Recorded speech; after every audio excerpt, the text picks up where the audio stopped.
வணக்கம்ப்பா. நம்ம உடம்புல இருக்கிற ரத்தத்தில் வந்து இரும்பு சத்து நிறையா இருக்கணும்ப்பா. அப்போத்தான் அது ஆக்சிஜன் எடுத்துகிட்டு போய் உடம்பு பூரா கொடுக்கும். எல்லா பக்கமும் தலையிலேருந்து கால் வரைக்கும் எல்லா பக்கமும் அதுதான் ஆக்சிஜன் எடுத்துகிட்டு போய் கொடுக்குறது. அப்போ வந்து நம்ம சுறுசுறுப்பாக இருப்போம், ஆரோக்கியமாக இருப்போம்.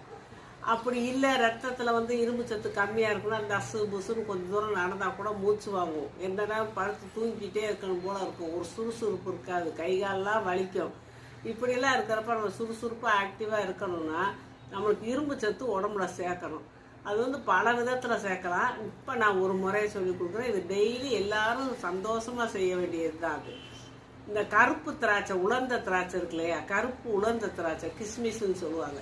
அதை வாங்கிட்டு வந்து ஒரு 10-15 சுத்தமாக கழுவிட்டு கொஞ்சம் ஒரு 1/4 டம்ளர் தண்ணியில் ஊற வச்சு காலையில் எந்திரிச்சு பழுத்து வச்சுட்டு அதை நல்லா மென்று சாப்பிட்டுட்டு அந்த தண்ணியை குடிச்சிருங்க.